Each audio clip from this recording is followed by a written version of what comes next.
Hello विद्यार्थी मित्रों, તમારું અમારી એમજે ક્લાસીસ ચેનલમાં ફરીથી હાર્દિક સ્વાગત છે। આજે આપણે ધોરણ 11 ના પ્રકરણ નંબર 4 હુંડીઓનું આગળનું ઉદાહરણ જોશું।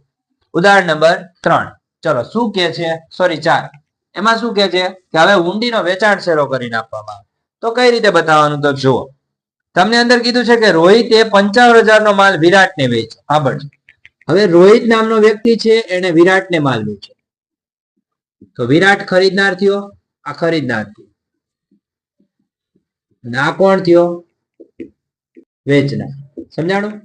હવે ત્રીજો વ્યક્તિ છે હુંડી રોહિતે, આગળ જોઈ, તે જ દિવસે 2 માસની મુદતની હુંડી રોહિતે વિરાટ પર લખી, જેનો વિરાટે સ્વીકાર કર્યો અને રોહિતે આ હુંડી 6/5/2016 ના રોજ લેણદાર શિખરને, હવે ત્રીજો વ્યક્તિ છે શિખર, શિખરને શું કર્યું?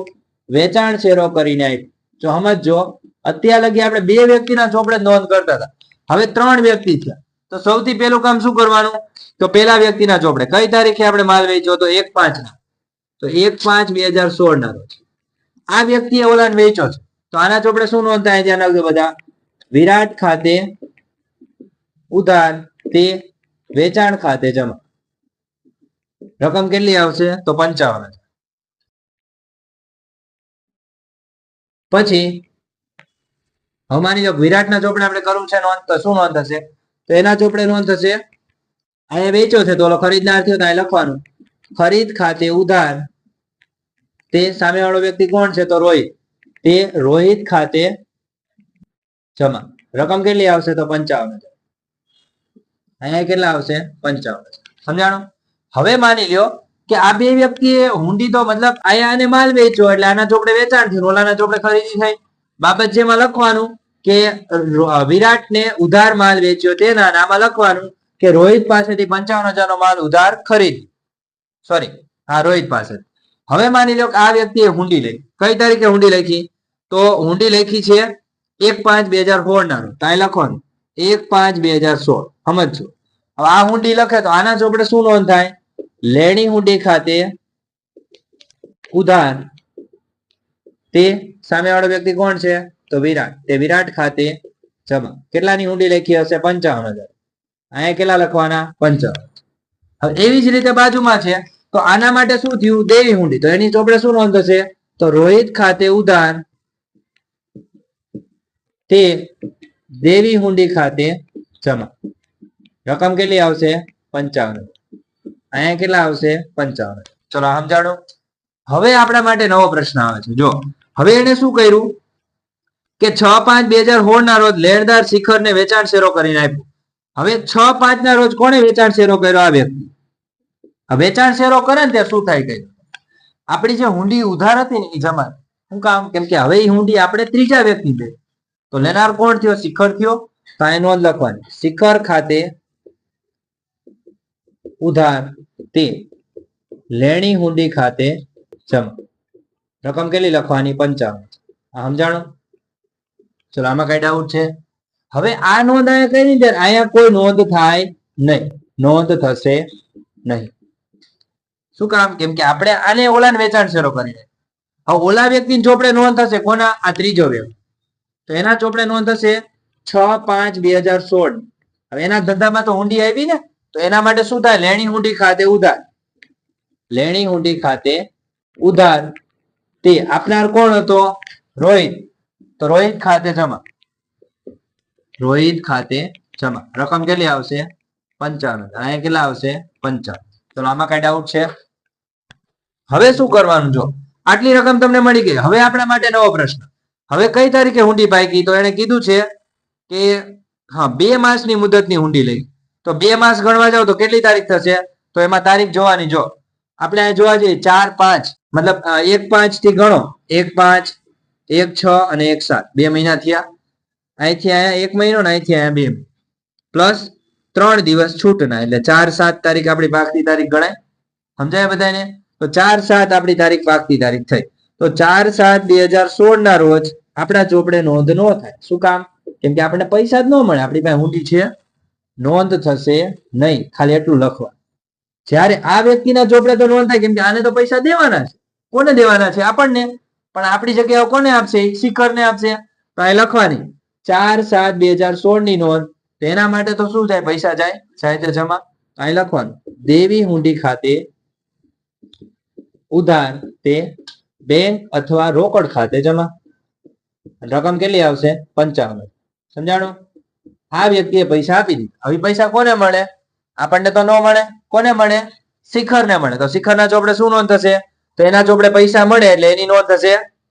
બીજો વ્યક્તિ હતો ને શિખર, આપણે કેટલા 2 વ્યક્તિના ચોપડે જ બનાવવાની છે? કઈ વાંધો નહીં, આપણે શિખરના ચોપડાની નોંધે લખ નાખે એટલે તમારે બીજી વાર આવે તો વાંધો ન. તો અહીંયા આવશે 4/7/2016 ની. હવે ઈ હુંડી અહીંયા આપી તો એની હુંડી શું થઈ જાય? જમા. અને પૈસા મળે તો શું નોંધ કરવાની? બેંક અથવા રોકડ ખાતે ઉધાર તે લેણી હુંડી ખાતે જમા. રકમ આવશે 55. અહીંયા કેટલા આવશે? 55. ચલો આમાં કઈ ડાઉટ છે? આ રીતે આપણે નોંધ કરવા. ઓલા છેલ્લેની નોંધ નથી લખી પણ એની નોંધ આ રીતે થાય તમને સમજાવવા માટે. ક્લિયર? આ રીતે તમારું ઉદાહરણ નંબર 4 પૂરું થશે. હવે આપણે એના પછીનું જોઈએ ઉદાહરણ નંબર 5. ચલો ઉદાહરણ નંબર 5 માં શું કે છે? 2 વ્યક્તિના ચોપડે તમારે નોંધ કરવાની છે તો આપણે એની વાત કરી લઈએ. ચલો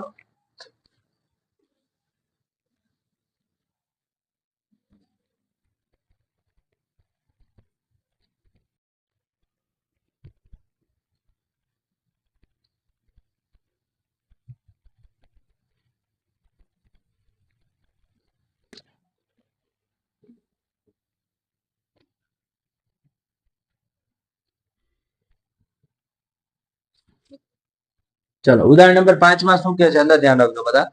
તો જો હુંડી બેંક કે સરાફ પાસે સરાફને વસૂલ કરવા મોકલ. રેડી? હવે બેંક ને સરાફને વસૂલ કરવા મોકલવી. હેડિંગ માર દે આપણી, બેંક કે સરાફને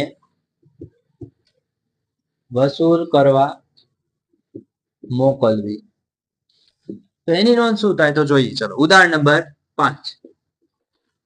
તો એમાં એમ કીધું છે કે હરભજને ₹24,500 ની 2 માસની મુદતની હુંડી 14/10/2016 ના રોજ ઝહીર ખાન પર લખી. સમજો. જો હવે 14/10 ના રોજ 2 માસની હુંડી લખી. એવું નથી કીધું કે માલ વેચો કે ખરીદ્યો, ખાલી એમ લખ્યું છે 2 વ્યક્તિ છે.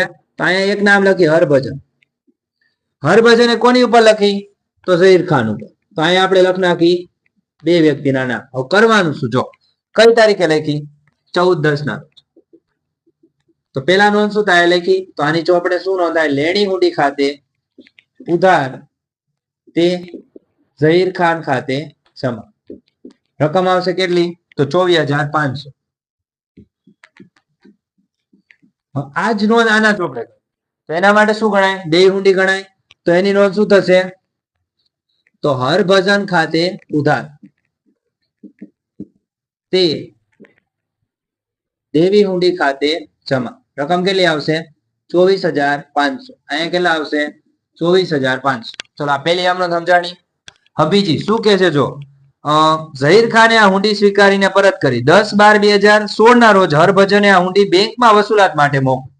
જો કઈ તારીખે મોકલી? તો 10/12/2016 ના રોજ. બેંકમાં વસૂલાત માટે મોકલો ને એટલે તમારે એના માટે છે ને પૈસા ભરવા પડે. તો એની નોંધ શું થાય? હુંડી આપણે મોકલી ત્યાં લખવાનું બેંક મારફત વસૂલાત ખાતે ઉધાર તે કોના ખાતે જમા આવશે? તો લેણી હુંડી ખાતે જમા. અને રકમ આટલી જ આવશે 24,500. અહીંયા આવશે 24,500. સમજાણું? હવે એવી જ રીતે આના ચોપડે નોંધ કરવાની. તો અહીંયા નોંધ થશે નહીં. શું કામ? કેમ કે આપણે વસૂલ કરવા માટે મોકલી છે. એને તો એની પાકતી તારીખે જ પૈસા આપે ને.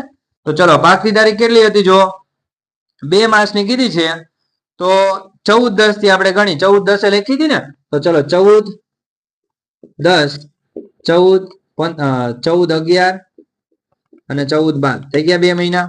અહીંથી આ 1 મહિનો ને અહીંથી આ 2 મહિના પ્લસ 3 દિવસ છૂટના એટલે 17/12 થાય પાકતી તારીખ. તો ચલો 17/12 આપણા ચોપડે નોંધ થશે. તો 17/12 ની નોંધ યાદ રાખવાની. શું થશે? તો પેલા તમારે જયારે પૈસા મળે એટલે તમારા ખાતામાં પૈસા આવશે. તો એની નોંધ કરવાની તમારે 17/12/2016. તો એની નોંધ થશે કે બેંક ખાતે ઉધાર. અહીં લખવાનું બેંક ખાતે ઉધાર. પછી આવશે તમારે બીજી નોંધ કે બેંક કમિશન ખાતે. બેંક કમિશન ખાતે ઉધાર તે કોના ખાતે જમા આવશે? તો તે આવશે બેંક મારફત હુંડી વસૂલાત ખાતે જમા. જો સમજો ખાસ, આ બેંક કમિશન આપણી પાસે લીધું. કેટલા રૂપિયા કમિશન લીધું? તો જો 24,500 માં તમે 245 કાઢો, કેટલા વધે?